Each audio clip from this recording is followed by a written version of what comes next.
Hi guys, okay, so today I'm going to show you how to color match your clients. So at a party or anytime when you're color matching, you're going to need some extra tools and tips and tricks, and we're going to show you that in the video. We'll also have a list for you to keep in mind so you can kind of get used to it. But the biggest thing is just going to be having the confidence to try it and see what looks good and kind of get your groove with that. Most people can really use a few different colors. It's hard to go wrong. It's very foolproof.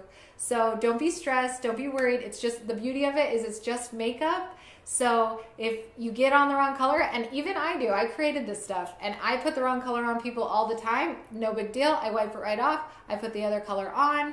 It's just knowing what to do next when you see that you haven't got the right color on, and just knowing how to kind of gauge what that should look like and how it should look finished, and then just playing with it. That's going to be the bottom line, is have the courage. Get your daughters, your sisters, your mothers, just let them try it on so that you can get comfortable with the product. That's going to be more beneficial than any video that I show you, but I want to give you the tips and tricks to get you comfortable. So let's get started. Okay, so let's get started. I'm going to start with just the contour color, and right now I'm just brushing it on where you would put the contour, outer edges of the face, underneath the cheekbones, and around the jawline and the sides of the nose. As you can see, right now I'm using Stone, and it does look a little bit warm. It doesn't look too warm to where it wouldn't match and it wouldn't work. I prefer it to look a little more chiseled, but it is a taste thing. So within each person, a few different colors should work. On this side, I'm using Ash. And as you can see, as I'm putting it on, it almost looks like I'm sculpting their face. That's really the moneymaker for me, is when I feel like I almost am just sculpting.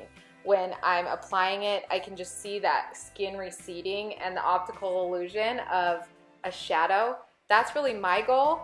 But that doesn't necessarily have to be the only way that you can do it. You can warm up their skin. If you feel like you need to go warmer, you can do that. With every person, at least one or two color combinations will work. So it's kind of nice because there isn't a perfect right or wrong. There is still your taste, their taste, and a lot of leeway within that. Now I'm starting on the highlight.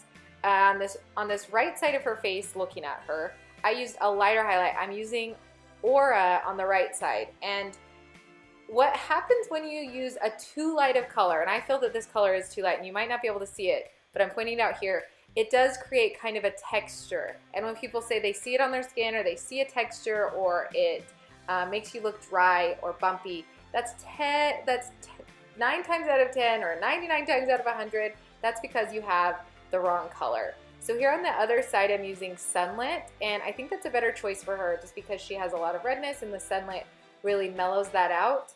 And I know here you can't see the texture as well, but it is a much smoother application on the side, on the left side of her face.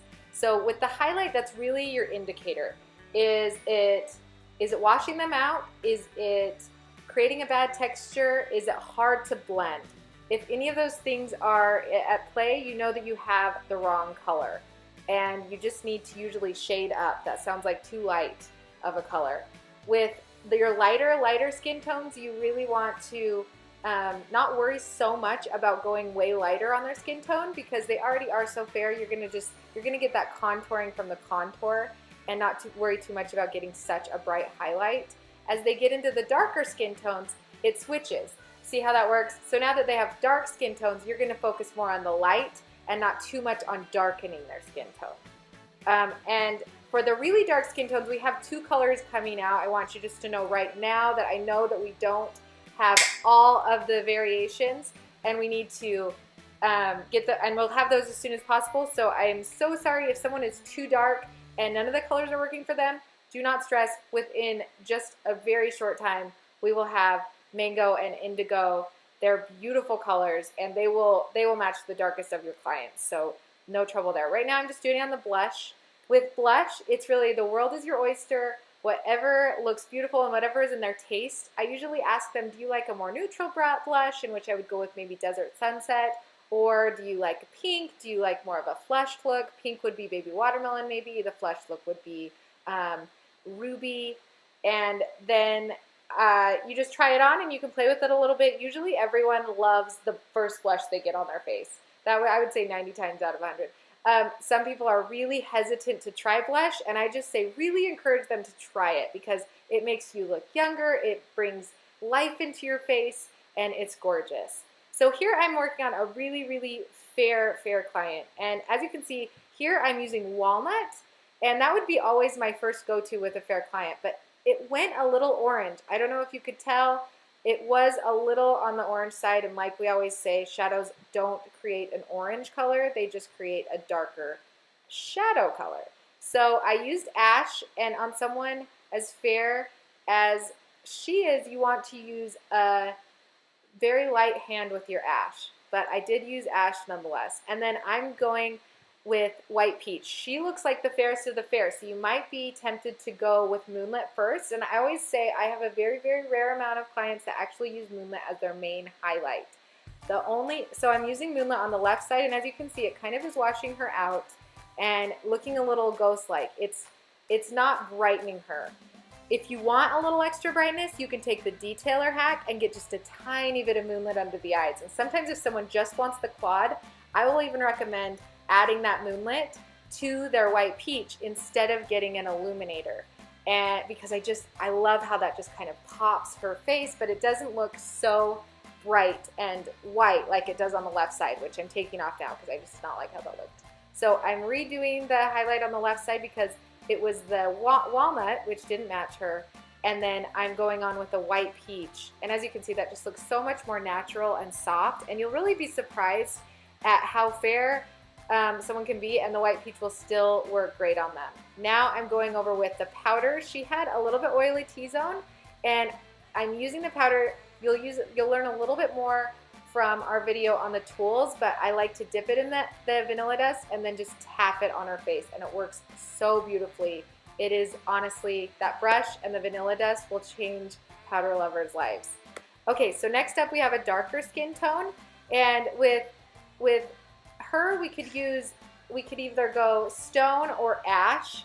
Both work, but it kind of depends on if you're more into sculpting, if you do want to warm up the skin tone. You really get that shadow from both, but I wanted to give her more of a sculpt, so I used ash. Now I'm using wheat, and wheat looks really yellow, but as you can see, once it goes on, it doesn't look yellow. It looks very natural and soft and brightening, and I'm just using a light coat because here with her skin, as you can tell, is just beautiful. There's nothing we really need to cover up. She's very young. We don't need to cover up dark circles.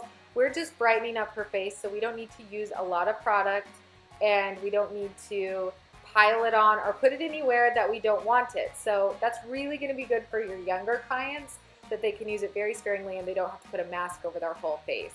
I will warn you that they don't love blush usually, and neither did she, but we made her wear a little bit of it, and it looks really gorgeous on her. There is a little bit on color matching and a little bit on shade matching, but I want you to know, like I said in the intro of this video, or in the beginning of this video, it's all about trying it on. If you can try it on and you can feel good about getting your hands in there and getting it on their faces, you're going to get a real groove in a real short amount of time. So that would be your next step, having watched this video and watching your tools video, get that on some faces. Okay, good luck with that, and I will see you guys soon.